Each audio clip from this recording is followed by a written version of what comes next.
Welcome to Brand on the Rocks, where we take bold ideas and distill them into clear messaging straight up. Today is an On the Rocks episode, and in this episode, I'm going to be breaking down 4 ways that business stories, well, frankly, that they break and fall apart and don't work to connect you to your audience, and how you can fix them so that customers lean in and take action rather than bailing and walking away immediately. So if you're ready, let's get into it. Welcome to Brand on the Rocks, the podcast that distills bold ideas into clear messages you can actually use. Each week, we serve up conversations, audits, and straight pours of insight to help you cut through the noise and grow your business. Hosted by brand strategist Ryan Holck, this is where clarity comes neat and your brand gets remembered. I grew up in the Central Valley of California, and we are known for 2 things. We are known for agriculture. 25-30% of the total number of fruits, vegetables, things that are grown worldwide, we're known as the fruit basket of the world, are grown within a radius of where I grew up. So we're known for that, and we're also known for fog. Now, valley fog is kind of weird, and it's weird because there's a couple different kinds, but if you've never experienced it, there's this fog that almost looks like cloud cover that hangs up in the low atmosphere and creates really this weird haze where everything's kind of blue-gray. We're actually we've had 1 day of sun, I think it is, in 3 to 4 weeks, where we've just had this gray haze garbage that is blocking our ability to see the sky. And then there also is ground fog. And ground fog is where it comes down and rests essentially right on the ground, where visibility and clarity becomes a problem. It's not unusual when you get thick ground fog, which is you got just the right combination of things happening, that when you're driving in it, you can have visibility that's only like 5 or 6 feet beyond the length of your car. I can remember as a kid driving home late with my mom on more than one occasion where a drive that usually took 15 minutes took almost an hour because visibility was so bad and you had to roll your windows down and listen for people and if there was other cars coming, and be really careful at intersections, those type of things. But the interesting thing is that most of us drive our marketing as if we're in ground fog. In our heads, our message is pretty close. There's just a little bit of mist. So we go ahead and start sharing. But for our customers, it is a complete whiteout. They're in this ground fog going, I don't know what you're talking about. I have no idea. I am lost. And so today, this episode really is going to be about clearing that fog so that the right people can see you and can say yes to your products and services. If you are in a place where you have never taken the time to think about how clear is our message? Is there any mist to it? Is there a fog between us and our ideal customers? This is the right place to be today, because to clear the fog, we have to start with the thing that none of us want to admit. And that is that we aren't anywhere near as clear as we think we are. You know your backstory. You know the story of your business. You know with intricacy all the things you do, all the ways that you help customers, all the ways you make their lives better. You know how long it took you to get here, your whole story. Well, that 10, 15, 20 years of backstory, the person you're talking to, the person you're marketing to, the person across the table from you in a sales meeting doesn't have that context. They've got the 10 seconds of your introduction. They have the 2 minutes of your quick story that you share with them to catch up to date. So if your story is unclear in those moments that you have with them, you're going to lose them. That's the problem with so many of the people I serve. It's a problem with so many of the brands, so many of the small businesses, the coaches and consultants, because we get on stage and we share and we're gung-ho about it. but the message isn't clear. And if you've ever sat at an event, if you've ever been to a meetup and you're being introduced to people, or someone is on a stage and they have, 30 seconds to share a little about yourself, and you're going, I don't understand a word that person just said. You're not alone. The idea is you want to be so clear that someone would walk up to you later, that they'd want to ask a question. So I've got a question for you. Where does your story go off the rails? The reality is that for most of us, our stories tend to break in 4 predictable ways. And I want to dive into this really as an application for this idea of fog between us and our ideal customers. So there's 4 key places. The first is that our story is incomplete. And what makes our story incomplete is not that we don't know it. It's that we don't articulate it. We either don't have a clear audience, we aren't really clearly talking about the problem we solve, or we have not identified the win and the ways we make life better for people in a way that actually communicates to our ideal customer. People can't place themselves in our story, so they're confused. They're going, I think I understand what you're saying. I understand little bits and pieces, but I have so many questions. Okay? And so one of the things that you can begin to do is begin to think about, if I had no knowledge about my business, if I was on the outside looking in, what are the bare minimum things that I would need to know to be able to engage and do business with me? Have we clearly said, this is who we serve best? Have we clearly said what problem we solve? Have we clearly said what win and benefit are we actually providing to people so that they can know? The second place where stories tend to break down is, frankly, that they're just confusing.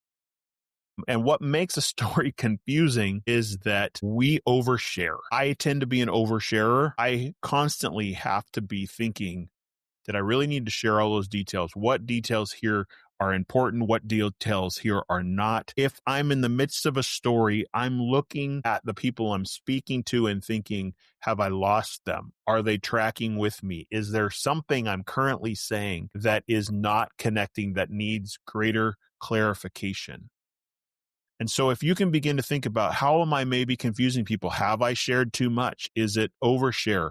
Is it that I'm being clever? I'm trying to, find something cool and some pithy way to help you remember it, but I've gotten so clever that it's not even going to be understood. Growing up, one of the ways that my mom used to help us prepare for tests is that she would give us acronyms and little creative ways to remember bits of information. There was some saying that if you remember this, then you'll know the facts for, that piece of the test and those type of things. My problem was that those ideas were usually so clever that they were harder for me to remember the clever idea than it was to just remember the concept. And so often I'd kind of just have to go, I understand that this is supposed to help me, but in the moment, it's actually not helping me. And I think that's really actually a great example of what so many of us do in our businesses is we get into a conversation and we throw out acronyms and we throw out explanations, and the person we're talking to, or the person who's reading our text via a text message or an email or the actual copy on our website, is going, I don't understand. I don't understand. You're confusing me because you're trying to give me something to hang on to.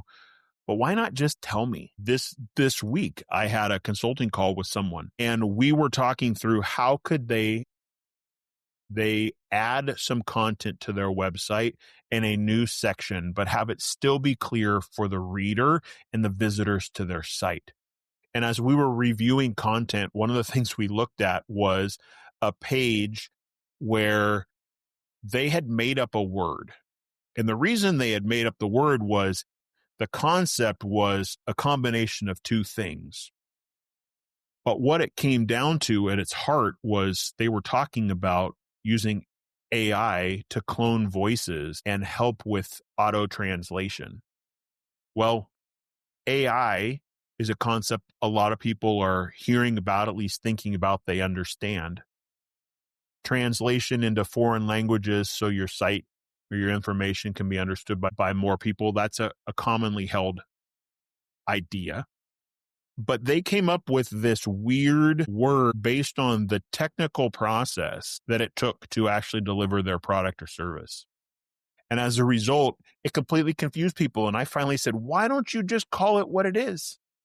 It's AI voice cloning. Why have you made this so difficult? You have gotten clever, and in your being clever, no one will understand it. You, in fact, picked a word that, first of all, technically doesn't exist, and the closest word to it has actually a medical connection, which means anyone who mistypes it is going to find something that means something really different.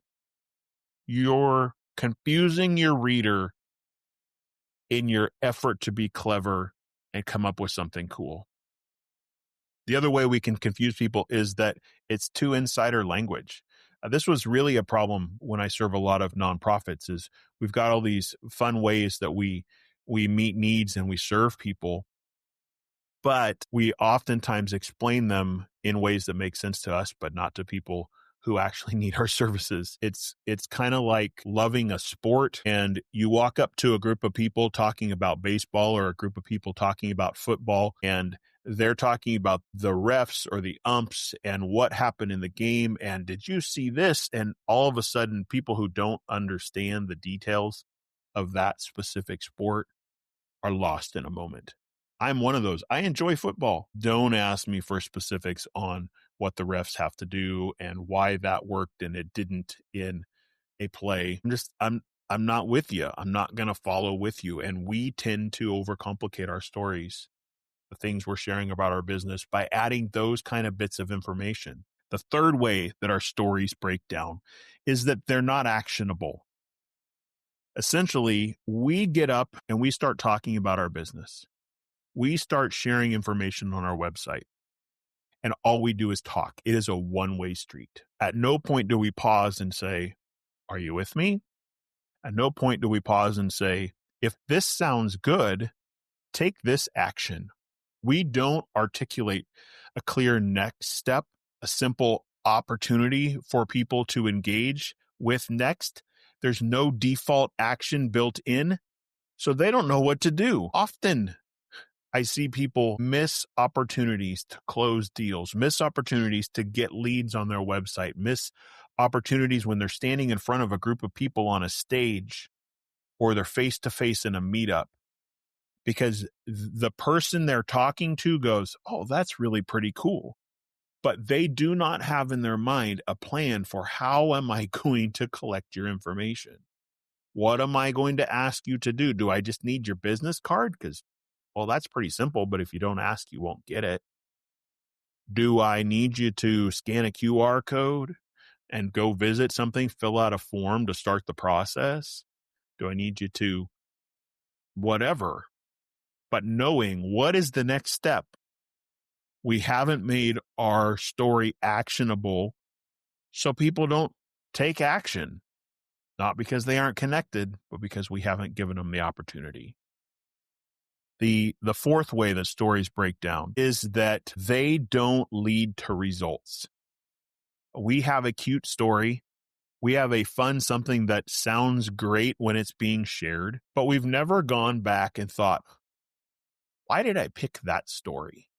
Is that the right story to be sharing right now in this moment? Is it driving revenue? Is it driving impact in our organization? Websites are one of the places where I see this a lot. I've been working on a site for someone who is struggling to put into writing the story of their business. They came to me and said, we don't want to hire you to help with copy. We don't want to hire one of your connections to help us. Give us an outline of what's needed and we'll take care of it.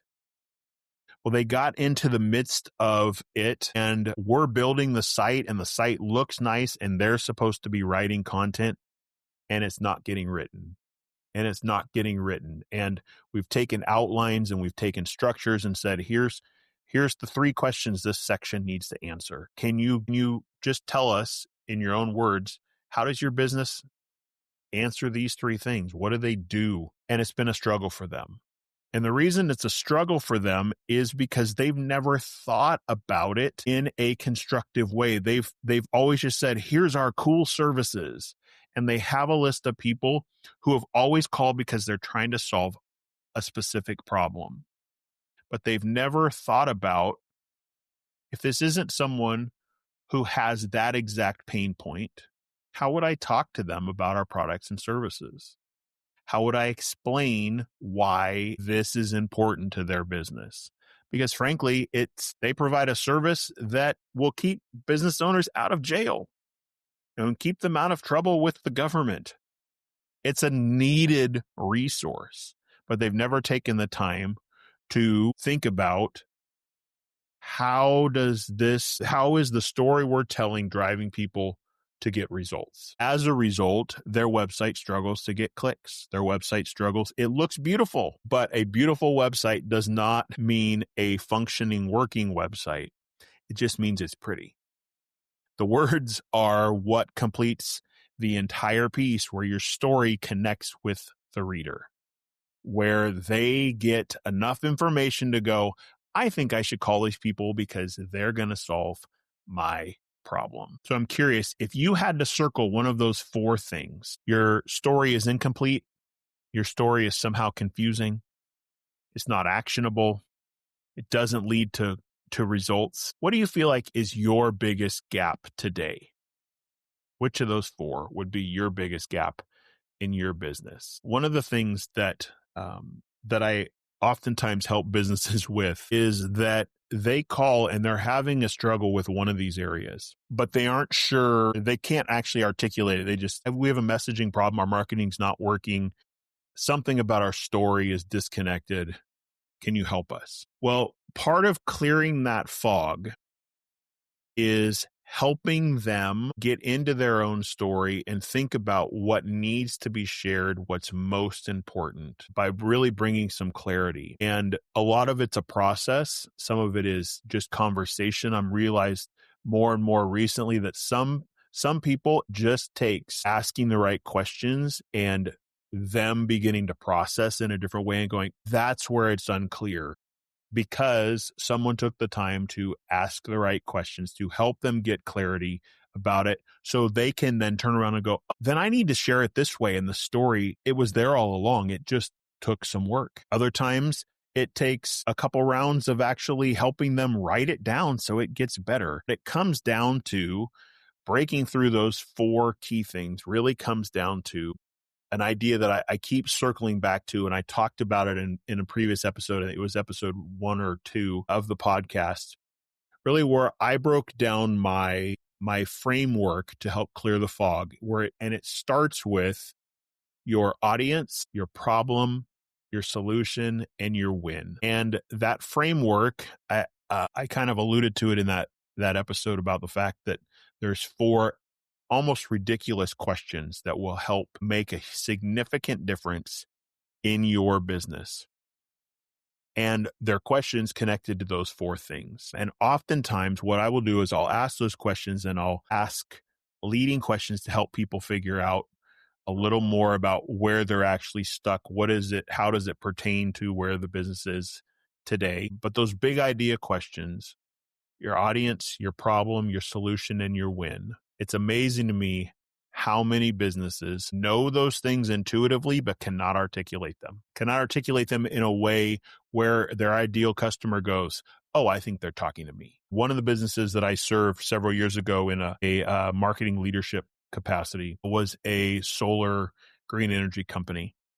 And we worked through some of this process with them. Was, all right, how can we articulate? You do like 8 things. How do we articulate each of them so that when someone has a need for that specific version of your green energy solution, they know they're in the right place. They know why you guys are so much better than all the other shops in town.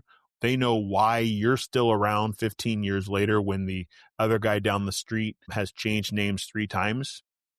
even though they're technically serving the same, why they keep closing, why they can't keep open.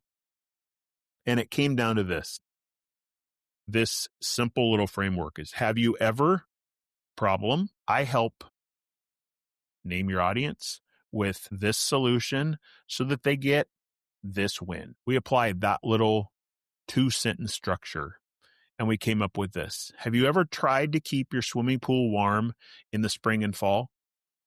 I help homeowners with pools find affordable solar heating solutions so they can enjoy their yard and pool an extra 3 months out of the year. What did those 2 sentences do? They told you who we are, what we do, the way we make your life better, why we're valuable, and the best choice.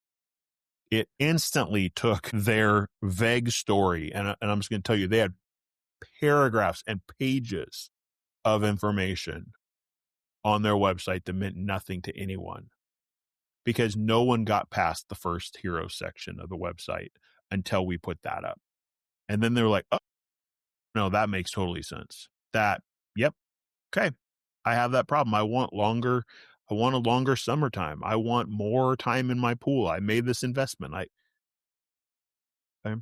So the reality is that sometimes you've got to get into the mess of your story, get a little messy, get a little bit into the fog of what's keeping you from being clear with your ideal customer, and get the clarity, remove the mist that is in your mind that's coming out being heard as fog of misunderstanding. My question is, can you fill in those 4 blanks in just a couple minutes? Could you write down the 4 words, audience, problem, solution, win, and articulate what it is in your business, where in your business, how you fill in those gaps? Okay.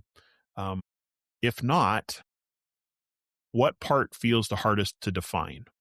Which of those 4 is difficult for you to define? Because once you get clarity on it, once you can get your core idea down to a sentence or 2, everything else becomes much clearer. It's easier then to add stories, add support, we should talk about these 3 benefits, these 3 factors in our business. Once it's clear, everything else starts to align. You can go after client testimonials because you can ask the right question rather than give us a testimonial and say, hey, can you tell us how we helped you do this? And they go, oh yeah, no, I could answer. So this has kind of been an overview of how to clear the fog.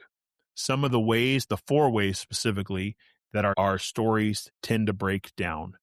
And on a future episode, we're going to talk about kind of proof and culture and some examples that I've got from some current clients about how we are building those in or rebuilding them into their story. This has been another On the Rocks episode of the Brand on the Rocks podcast. If your business feels like it's stuck in fog, where clarity is a challenge for you, start with your story. Figure out how to make it complete, how to make it simple, actionable, and tied to real results. Go ask people you trust who will tell you the truth. What is and isn't clear about the stories that you're telling in your business. Take a moment, fill out the audience, problem, solution, win sentence that I mentioned in this episode. Take those ideas, look at a page of your website, look at your LinkedIn page, look at your social content and think, if I read this, is it clear that these are the things I do? Is it clear it's the people I'm talking to? And if you want help clearing the fog, this is the work that I love doing. I love sitting with people, spending time figuring out how can we more clearly tell your story. But even if we never talk, don't stay in the fog. Don't spend another day living in the valley fog. Your story is too important to stay hidden. It's too important for it to be feet away from the person who needs it and them not to understand. As always, I thank you for listening. And until next time, keep your ideas bold, your message clear, straight up.